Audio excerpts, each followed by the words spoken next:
Hello everyone, back into today's video, doing the 5th Winter 2017-18 update for today's video. So another big update for your Sunday at Gamsworthy. So we've done 4 updates so far, started the first update at the beginning of September. We're going to carry on through the rest of the autumn doing these updates until we arrive at Sunday, the 3rd of December, and that is D-Day, if you like, because that is the day that we're going to be issuing the Gamsworthy.com Winter 2017-18 forecast. Now, all of these updates are building up the picture, so as we go along, the patterns are emerging, and hopefully the picture will become clearer as we move along, until eventually we can bring the methodology together, both the things that we're looking at in winter updates and the long-range season models, bring them all together and create a forecast winter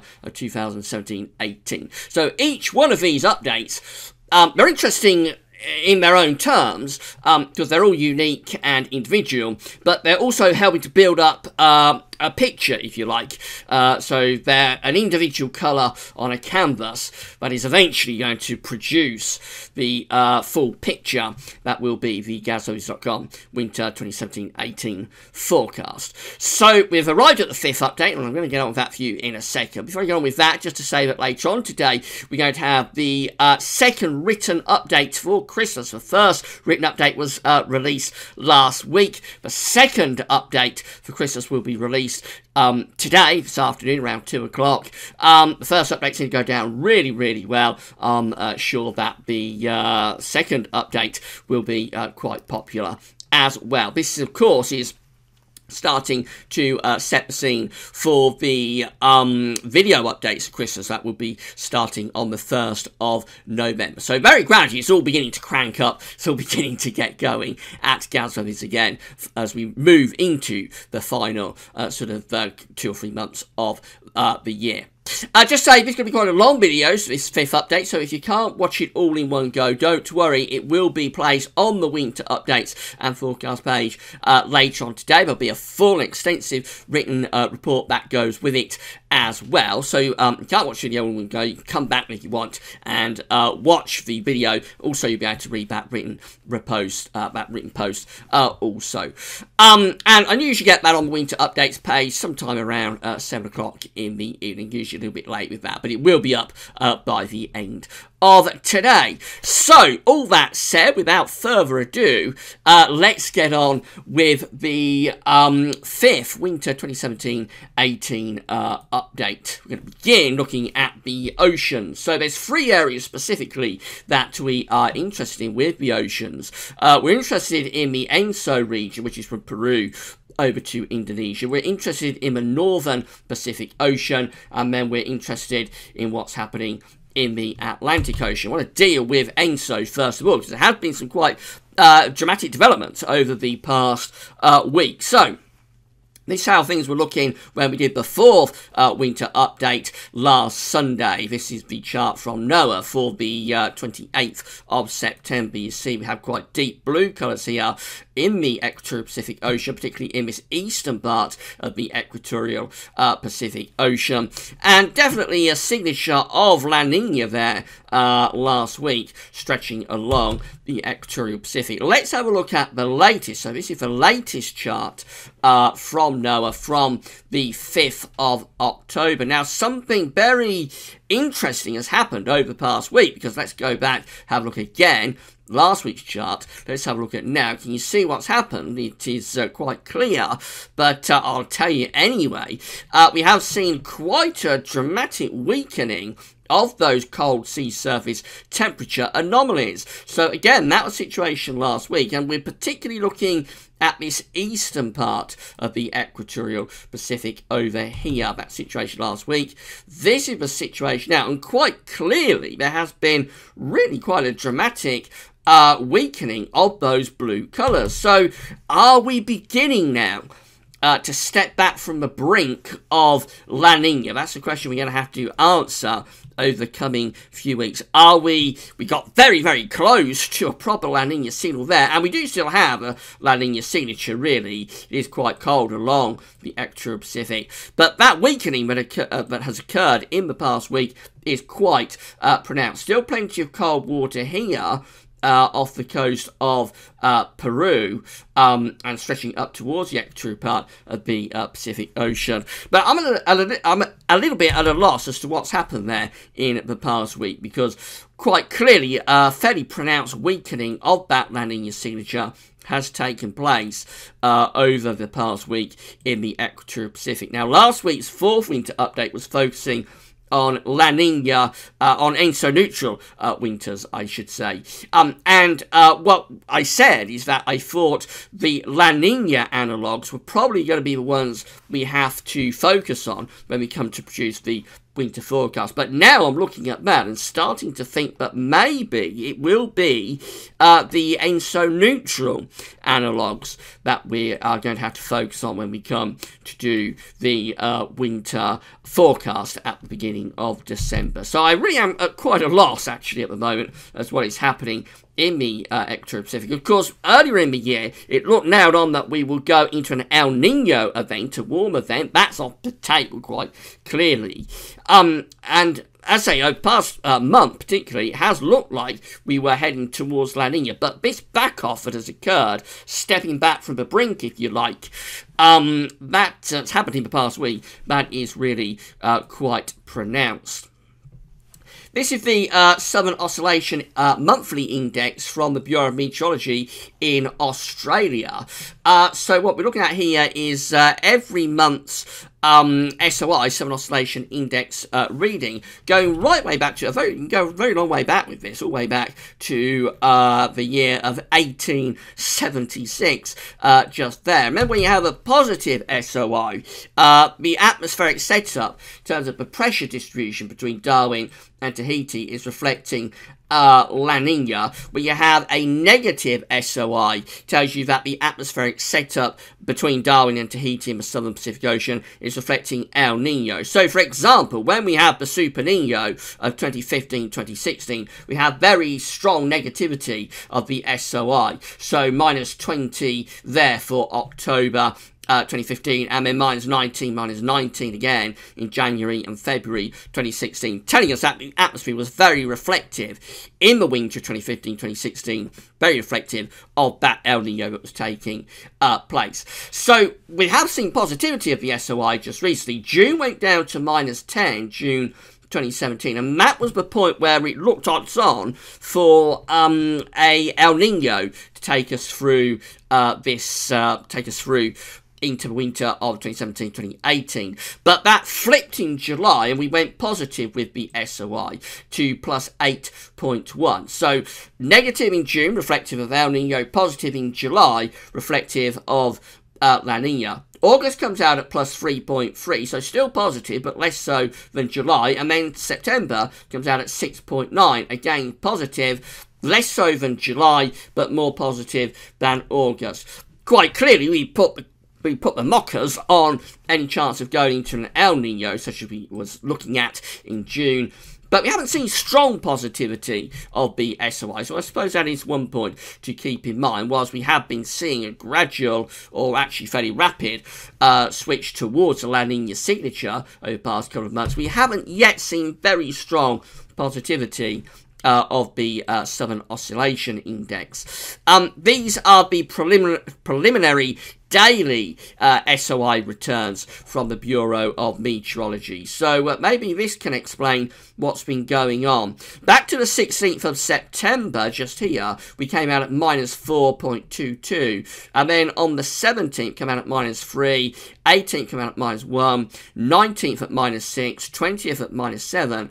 And 21st at -2. So all of those numbers are reflective of kind of like an El Nino, albeit quite a weak El Nino, setup in the atmosphere in the southern Pacific Ocean. That continues to the 21st of September as well at -2. Now, if we come down to the latest returns, we see that now the SOI is beginning to start to swing positive again. So we come to the 25th of September and we're at +14. Come to 26th and we're at +15. Let's go down further. We go into October and the 1st of October comes out at +13, and then the 2nd of October comes out at +29, the 3rd of October comes out at +25, and so on and on we go down to the latest preliminary return, which is the 7th of October, coming out at +21. All of these numbers are indicative of the atmosphere in the Southern Ocean being reflective of La Nina.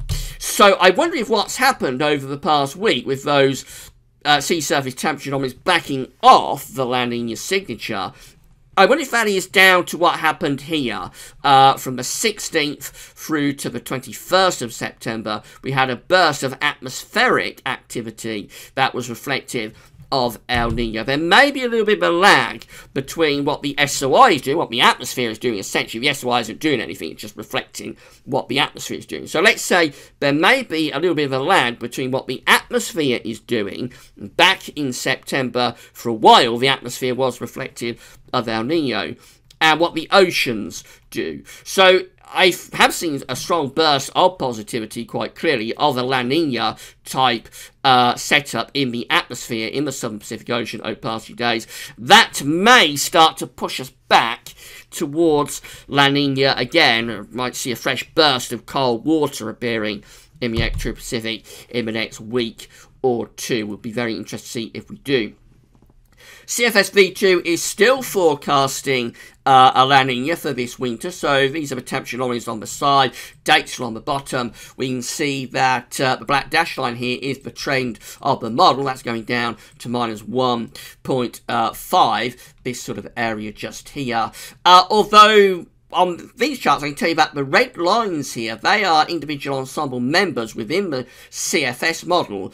These are the earlier ensemble members. These blue lines are the latest ensemble members. See that the latest ensemble members are actually reducing the La Nina. So the earlier ensemble members, the red ones, were going down to that sort of level, which is a moderate La Nina. These blue lines are at sort of weak La Nina threshold. So this black dash line, if this continues, may be pushed upwards and move away from that moderate La Nina it was predicted last week to a weaker La Nina. However, I'm just wondering whether we are actually going to get a fresh burst of colder sea surface temperature anomalies appearing in the next week or two after what has been going on in the previous few days with the SY. These are the subsurface temperatures. So what you're looking at just here, let's go to there, is sea surface temperature anomalies. But these are what the temperature anomalies are doing subsurface, under the surface of the Pacific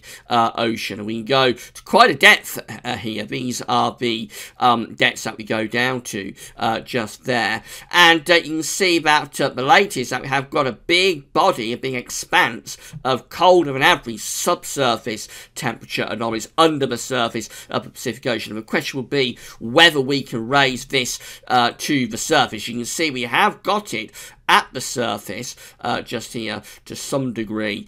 The question will be whether we can raise these cold subsurface temperature anomalies up to the surface in the coming weeks. But obviously over the past week, La Nina has backed off. It has backed off quite a lot with that cold signature across the extra-Pacific Ocean. But watch out in the next 2 or 3 weeks, will we get a fresh burst of cold waters rising up to the top after the very positive SOI that we've been seeing in the past few days? Of course, we'll keep you posted. Now, in terms of the rest of the ocean, I've gone on about that a little bit too long, so I'm going to try and rattle through some of the other stuff. So in terms of the rest of the oceans, the northern Pacific Ocean is still looking very warm. That hasn't really changed much from last week. That situation last week we did before with updates of that situation. Now, no real change there in the northern Pacific Ocean, looking quite warm up there. Over in the Atlantic, again, very little change. Generally, the Atlantic Ocean is warmer than average at the moment. That situation last week. This is, again, situation now. Very little change. For a while, 2 or 3 weeks ago, we was quite close to a tripole signature, which is 3 distinct bands of warmer than average sea surface temperature anomalies, cooler than average sea surface temperature anomalies, and then warmer than average sea surface temperature anomalies. We was quite close to that tripole about 3 weeks ago. I think we have backed off that signature a little bit now. So the Atlantic doesn't look like it's moving towards a tripole at this point, but it is certainly, we certainly have quite a warm Atlantic Ocean.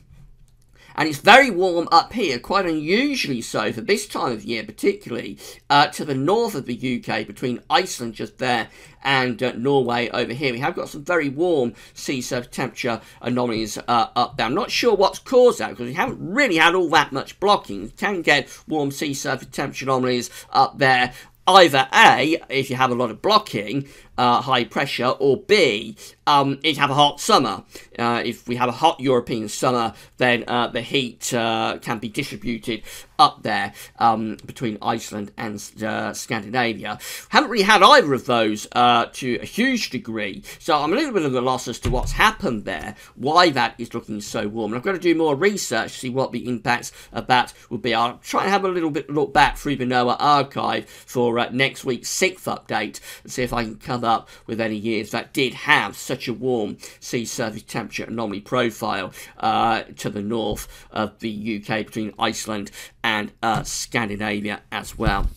Okay, let's have a look at, this is kind of tied in with the oceans, let's have a look at hurricane activity. This is the latest from Wikipedia in terms of the 2017 Atlantic hurricane season. So if we scroll down, these individual tracks just here, by the way, on this image, these are all the individual hurricanes and storms that have developed so far through the hurricane season of 2017. But let's come down to the numbers, and everything is up 1 basically on last week. So last week we had 14 total depressions. Now we have 15 total depressions. We have 13 total storms last week. Now we have 14. We had 8 hurricanes. We've gone up 1 to 9.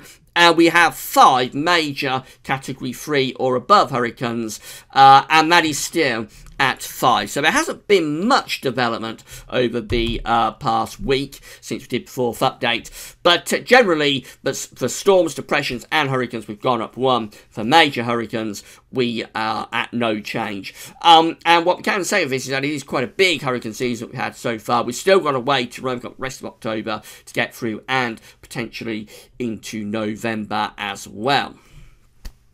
Right, this is the latest in terms of solar activity next. So this is the solar disk on our side of this today from solarham.net, and we've almost got a spotless sun. We have got one region of sunspots over here in the far eastern limb of the solar disk. On our side of the disk today, but other than that, it is pretty much spotless, and solar activity is officially at very low levels at solarham.net, and the forecast is that we are scheduled, or we are predicted to stay at very low levels. There may be a slight increase over the next 3 days, but for the next 3 days we are forecast to remain at low or very low levels. This is the Gauss-Weather's Winter Update Solar Activity Tracker from our good friend James Aquilon. This is updated to the 6th of October.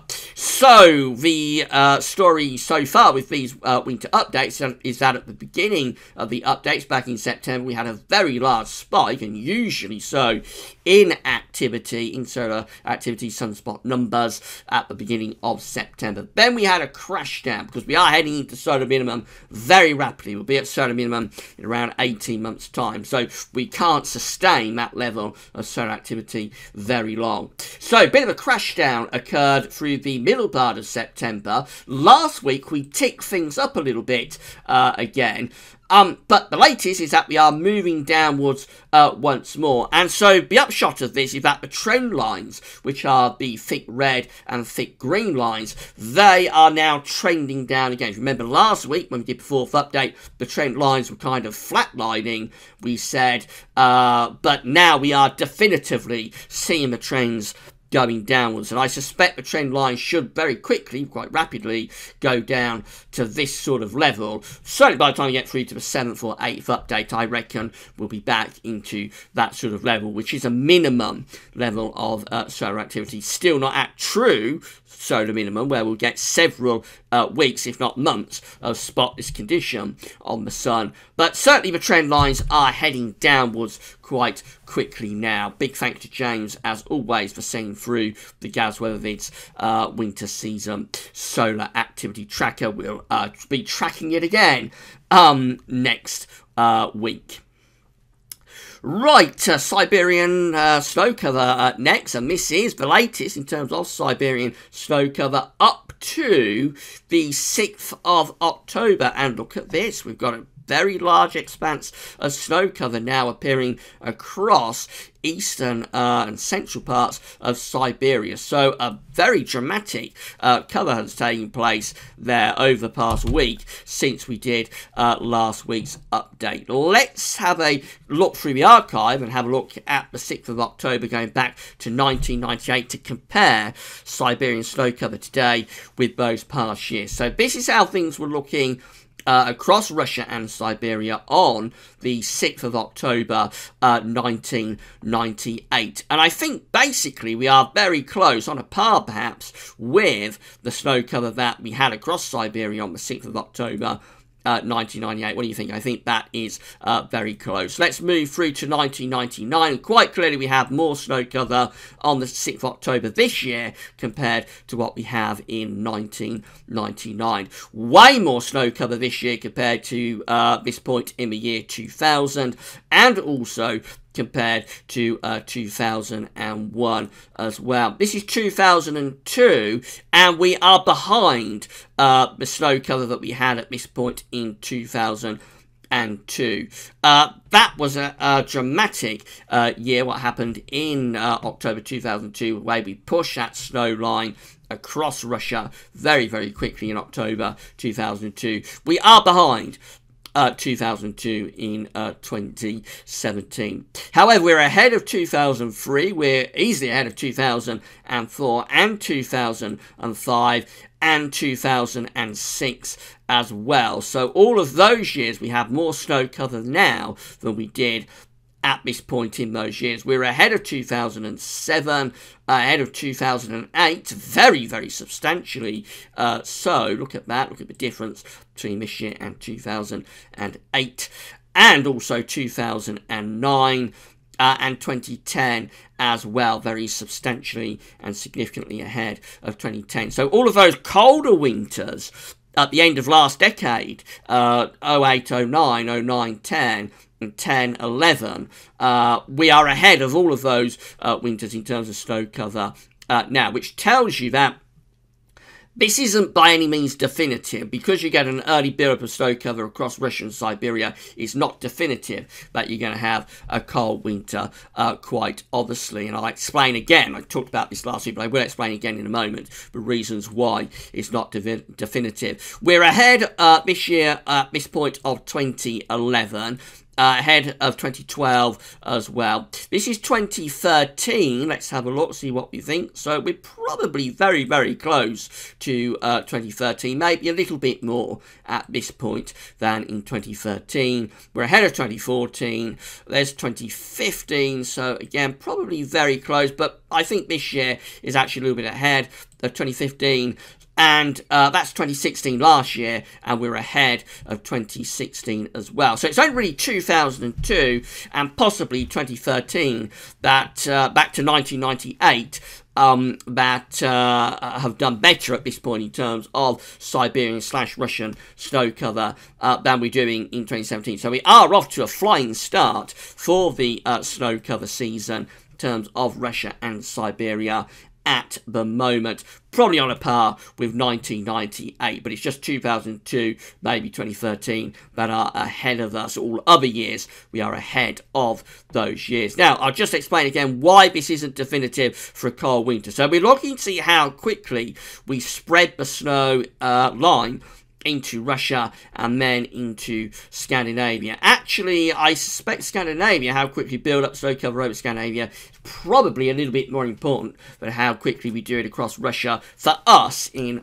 western parts of Europe. When we get this rapid build-up of snow cover across Russia and Siberia, through feedback mechanisms, we strengthen the Siberian high because the snow cover radiates the sun's warmth, if you like, and it allows the cold intensity to build. It's that cold blocker there that creates and beds in the Siberian high. So when you get a rapid build-up of snow cover in the autumn across Russia and Siberia, the Siberian high will tend to be stronger. However, the Siberian high can go two ways. The Siberian high can, of course, go this way, and if it goes that way, it's going to bring brutal cold into Scandinavia and then into Eastern Europe, and then sometimes that cold will get from Eastern Europe into Western Europe and sometimes even into the British Isles. So that's one way the Siberian high can go, but the other way the Siberian high can go is that way. It can go over the pole and down into Canada. That's Canada just there, and of course can't see it, but to the south of Canada we've got North America. If the Siberian high goes that way down into Canada and North America, well, it'll take brutal cold through Canada and into North America, and sometimes, rarely, it does happen that both sides of the Atlantic will be cold in sync. So we'll have it cold in North America, we'll have it cold in Europe as well. But more often than not, what happens when we take this brutal cold through Canada and into America is that we enhance the jet stream, we blow up the jet. I'll come back to the sea surface temperature anomaly chart. We'll blow up the jet stream, so we'll take the brutal cold that way and push it into Canada via the Siberian high. Then that sinks down into North America, of course, here. And then, of course, we've got the jet stream coming across America, often in that sort of direction. And when that jet stream takes the cold air out into the western part of the Atlantic Ocean, I should say, just here, it can blow up in terms of cyclogenesis. As the cold air runs across the warm ocean, it'll blow up cyclogenesis, and then that, in the form of vigorous areas of low pressure, will bring the UK and Europe a real battering in terms of stormy weather. So it can be a double-edged sword, really, this. Let's come back to this chart. So it can be a double-edged sword if we have a strengthening of the Siberian high. Yes, it can sometimes bring the cold air into Europe. It happened in 2013, 2012, 2013. That's the last time it happened, really. But also the risk, the danger, is that it will work against us. It'll push over to Canada, and then we'll start to see cyclogenesis erupting in the western part of the North Atlantic Ocean. Anyway, we'll continue to monitor Siberian/Russian snow cover, see how quickly we can push this snow across the continent. So we're going to go on to the QBO next, and this is going to cover the rest of the video. So we're dealing with the quasi-biennial oscillation next. We've got our latest number in for the QBO for September. So this is the full list of QBOs from NOAA, going right way back to 1948, just here. We come down the list, and I'll explain a little bit about what we're looking at. So when we've got negative numbers, such as we see here in 1957, and again in 1959, those negative numbers are reflecting the easterly QBO. However, when the QBO is positive, and let's go further down, have a look at some positive numbers. So, for example, we've got one just there in 1993. -3, we're at +9, and then +10, just then, +11, and so on. When the QBO is positive, that tells you that you've got a westerly QBO. Now, the difference between westerly and the easterly QBO is that a westerly QBO is an enhancement of the zonal flow, essentially. It's actually looking at the flow through the tropics. But when you're in a westerly QBO, the zonal flow will be increased, it'll be stronger, and that often coincides with increased sort of westerlies and zonality for the northern hemisphere. When you have the easterly QBO, then the zonal westerlies are weakened through the tropics, and of course this will translate back for us into a weakened zonal flow, a weakened westerly flow. So at its sort of crudest, an easterly QBO increases your chance of a colder, more blocked winter. A westerly QBO increases your chance of a milder zonal winter. Now, we are heading into the easterly QBO. So this is the year we're at now, 2017, of course. We start the year with positive numbers, +14, +14, +14, +13, +8 in January, February, March, April and May. In June, we go negative for the first time since 2015. We go down to -3.18. That is increased then as we go into July at -10, and then we go through to August at -14. And as I say, we've got the latest number in for September coming out at -15.28. So the increasing descent into the easterly QBO is continuing. It's perhaps levelled off a little bit from August to September. That can happen at times. Not every month will show a big drop from the past month to the next negative number. So it's eased off the descent a little bit. But nevertheless, still quite a significant movement there has taken place, particularly from where we was in the earlier part of the year.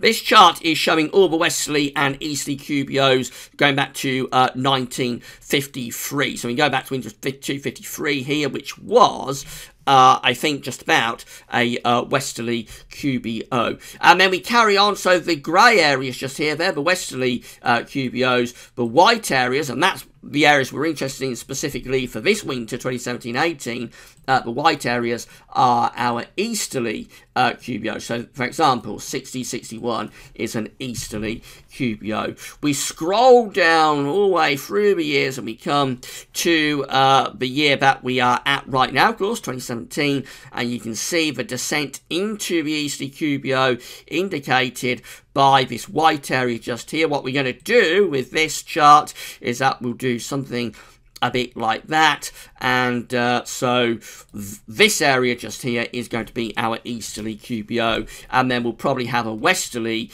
QBO coming through just there, and then maybe another easterly QBO just there. I'm off on a tangent with that, but just so it explains kind of like what you're looking at. This is just update as well, taking into account September 2017's QBO number, and we're down at that level in the atmosphere, so the QBO is descending into the boundary layer of the atmosphere now where weather takes place. So we can say we are in an easterly QBO, albeit still descending. Now, there's always been a lot of speculation about the easterly QBO, what it can mean for the weather.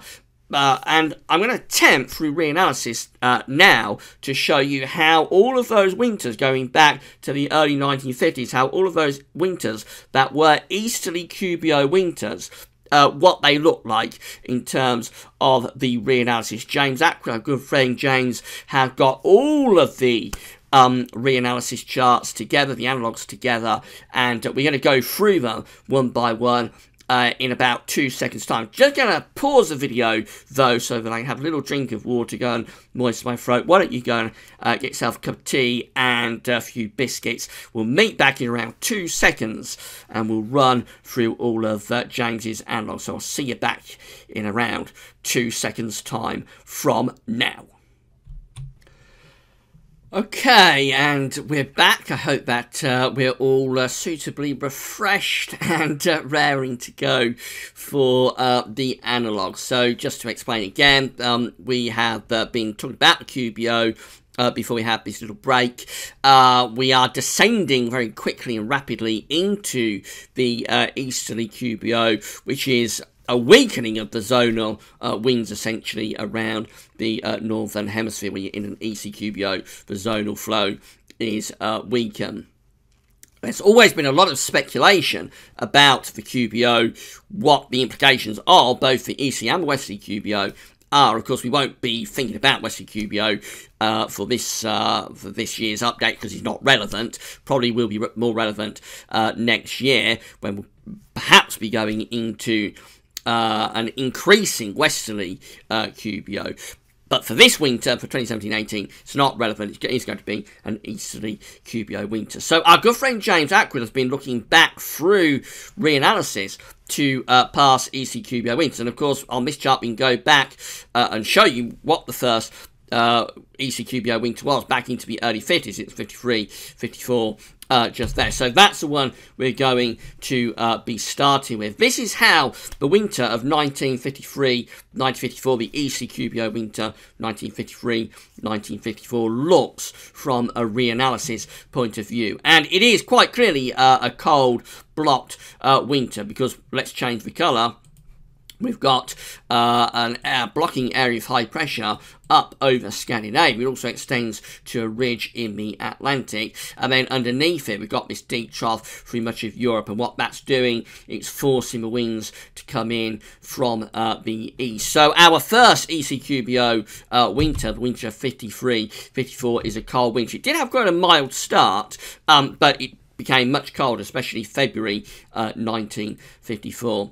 Our next winter is 1956-1957. This is a very different winter, much milder looking signal. Low pressure is out in the Atlantic. High pressure is across many eastern parts of Europe. And we do something like that with the flow and with the jet stream. Now, there was some cold weather in the early part of the winter of 1956-1957. Did actually have a white Christmas in 1956. But then got into 1957 and it turned very quickly and substantially milder. So obviously the ECQBO is not a guarantee of anything, and that's something I've always explained in the videos over the past few years. We haven't done this before. Through reanalysis shows you each individual either easterly or westerly QBO winter. But I have always said that the QBO is not a guarantee of anything. So it doesn't guarantee that you're going to get a cold winter in an ECQBO, and that winter, we'll go back to it, we're just looking at 56, 57, that winter shows you that it is not a guarantee. However, we'll progress on. We go to winter of 1958, 1959. This is a colder winter. We've got high pressure up to our north. Low pressure is being blocked down here. There was some pretty cold weather in January 1959. Not a classically cold winter, but there was some cold weather. Now, this is 60-61, the ECQBO, excuse me, the ECQBO winter of 1960-1961. And this analogue, quite interesting, it's been cropping up a lot over the recent updates that we've been doing. I suspect when we start to bring this all together at the end of the winter 17-18 updates towards the end of November, we'll start to think about bringing everything together. I suspect this year, 60-61, will be one of the years that's leading the pack in terms of an analogue for the winter of 2017-2018. Now, this ECQBO winter is a very unsettled, very wet winter, and quite mild as well, actually. We're bringing the flow in from off the Atlantic like that. There weren't many very mild winters in the 1960s. It was a cold decade for winters, but that was one of them, the winter of 1960-1961.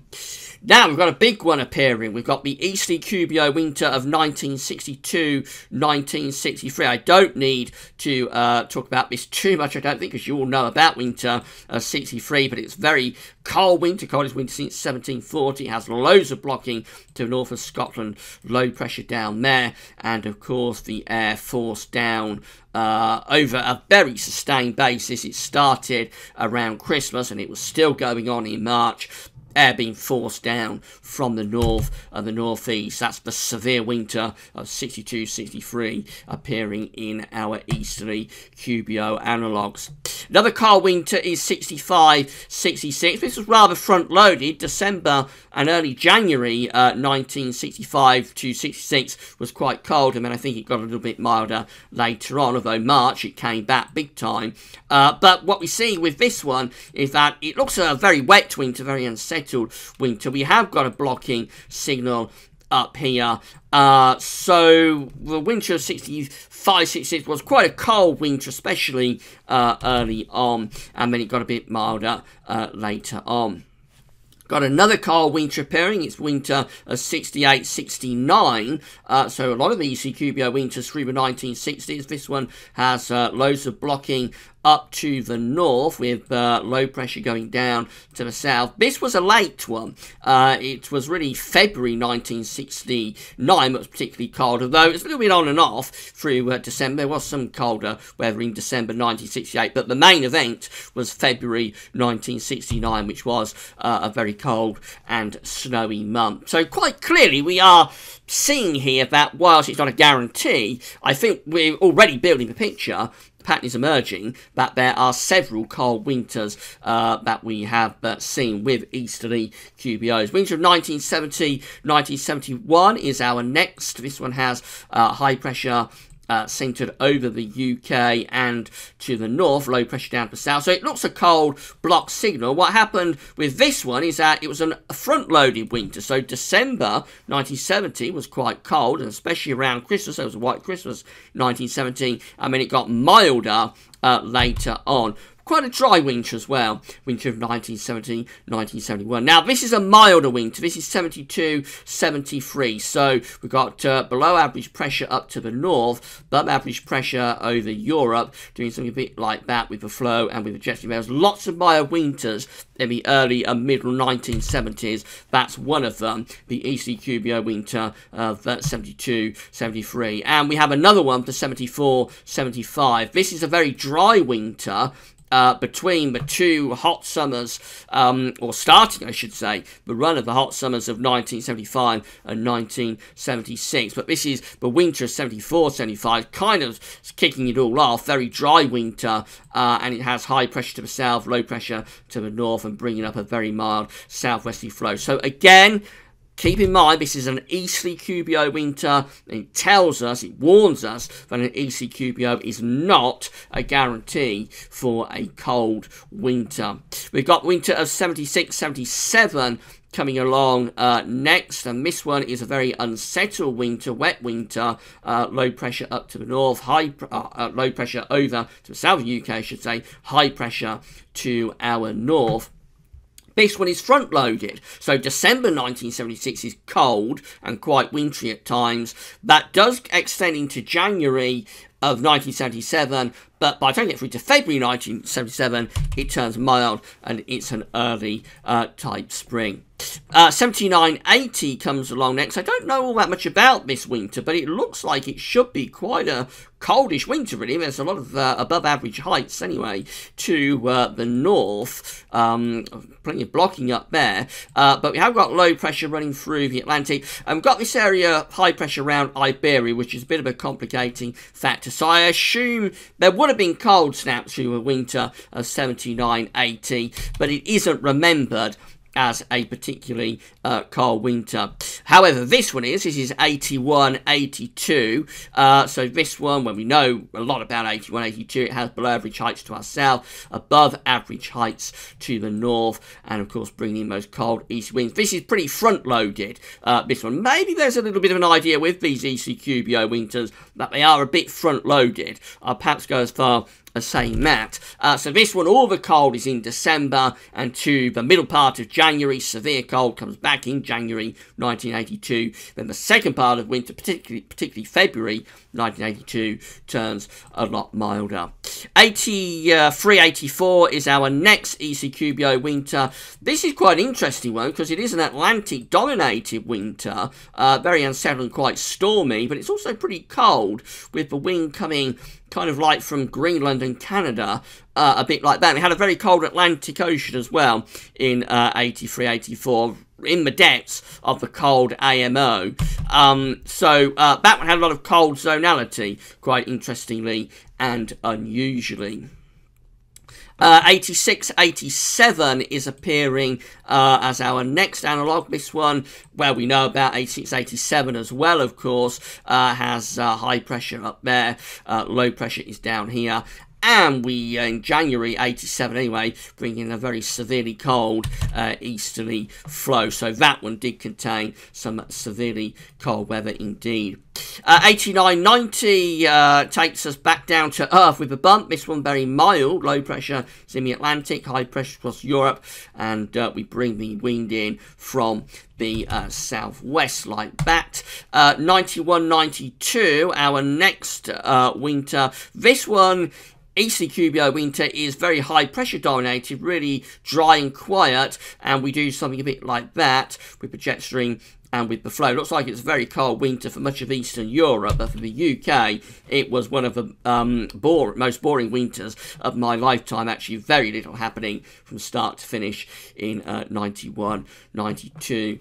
93-94 is our next winter. So this one, high pressure around the Azores, low pressure for the UK. Very unsettled winter.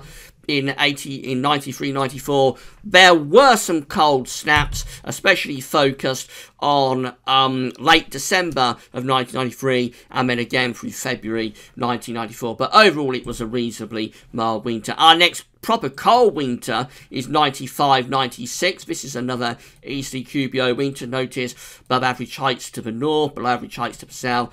And we bring those winds in from the east. That was a very easterly winter, 95-96. Particularly December 1995 was very cold. And then January and February, the cold was more on and off. But it was a prolonged winter. It was still snowing at times, even into April and May of 1996. 96-97 comes up next. This is another coldish winter. The height anomaly doesn't really tell you anything about this winter because the first half of it, again, quite front-loaded. December 1996 to early January 1997 was cold with easterly winds. And then by February 1997, complete switch, and it turns very mild, wet and windy in February 1997. 98-99, the next EC-QBO winter. This one is just generally a very mild Atlantic-driven winter. So again, it warns us, this is not a guarantee. The EC-QBO does not guarantee a cold winter. There were colder snaps through the winter of 98-99, but it isn't remembered as a cold winter. 2000-2001 next. This is an interesting winter because it very nearly got very, very cold. There were several cold snaps through the winter of 2000 and 2001. We have a lot of pressure belts fighting with one another. So we've got high pressure down here, we've got low pressure around here, and we have got a blocking signal up there as well. I think it's remembered as quite a cold winter in Scotland, less so for England and for Wales, but with some cold snaps at times. 2003-2004 is next. This one has above average heights to the west, below average heights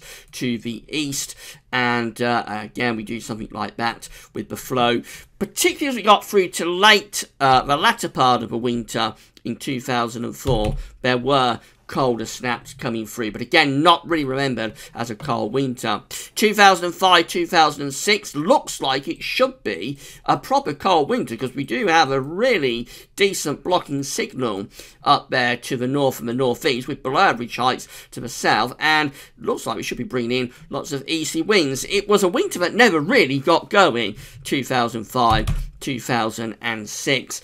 But it did come very close to being a cold winter, and particularly late on again, but towards the end of February into March, there was a pretty decent cold snap or cold spell that occurred in 2006. We're nearing the end now with these easterly QBO analogues. 2007, 2008 is an interesting winter, in some ways reminiscent of 91, 92. Lots of high pressure about, above average heights across Europe, below average heights up there. Fairly mild winter in 2007, 2008, and colder in the spring. Then we go through to 2009, 2010. And this, of course, it is a very cold winter. I think for Scotland, it's the coldest winter since 1963. For England and Wales, it's the coldest winter since 1979. Very clearly a negative NAO pattern with lots of blocking and bringing the flow in from the east rather like that. That's a proper cold winter, 2009 and 2010. 2011, 2012 is our penultimate winter. This is a milder winter with high pressure to the west, low pressure to the east, and we're doing something like that. Very cold winter for Eastern Europe, a milder winter out in the west of Europe. And the last easterly QBO winter that we had was the winter of 2015, 2016. Remember, having a long gap from the last easterly QBO due to the failure of the ECQBO that occurred in the early part of 2016. In theory, the winter of 2016-2017 should have been an ECQBO winter, but it failed. So it means that our last easterly QBO winter was that of 2014-2015. Some ways a similar pattern to 384, I think, with a strengthening of the high pressure in the Azores, but also low pressure out to the north of the country and bringing in a northwest to southeast flow with the jet stream like that. So not exceptionally mild winter, actually 2014, 2015. There were some colder conditions at times.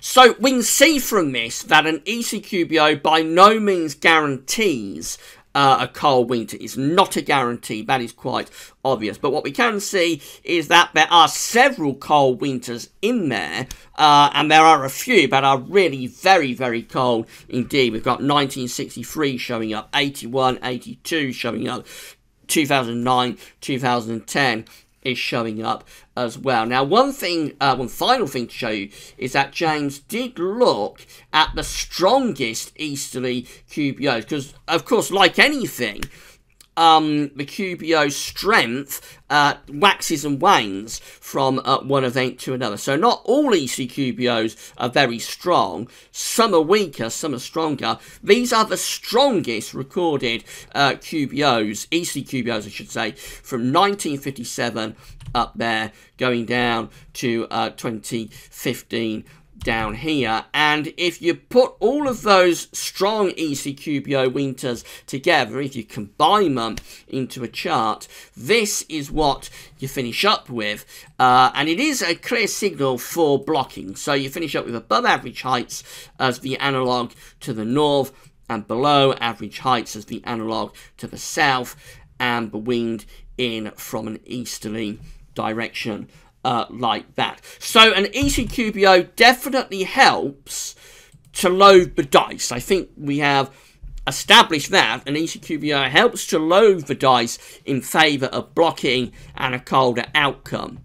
But it isn't a guarantee, because there are several of these ECQBO winters that are mild. One other thing, I'm not speaking about Mr. James, but as I've been going along with this, has sort of come into my mind a little bit. One other thing I think that it's worth exploring is the difference between ECQBOs that occur around solar maximum and ECQBOs that occur close to or around solar minimum. I suspect if we looked at that, we would probably see several of those colder winters are also occurring sometime around, probably a little bit after solar minimum. We may explore that in another update if James has time to get that together.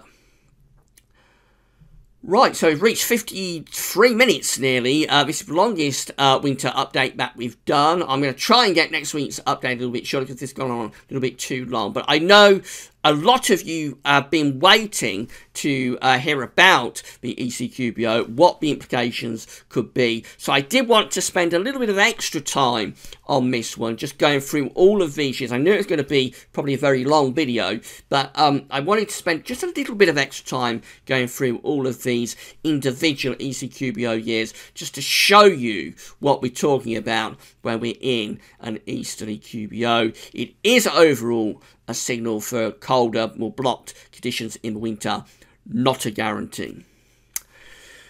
Right, and at 54 minutes nearly now, it's time to wrap things up. So just say this video will be placed later on today on the winter updates page. There'll be an extensive written report that goes with the video as well. So please do have a look at that written post and come back and watch a video whenever you want on the winter updates page. Hope you found the video interesting and informative. Hope you found all of those ECQBO years interesting. And at just gone 54 minutes, all that remains is to say thanks very much for watching. Remember, later on today around 2 o'clock, there'll be the second update for Christmas, written update for Christmas.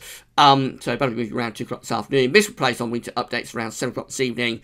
That's all for now. Thanks for watching.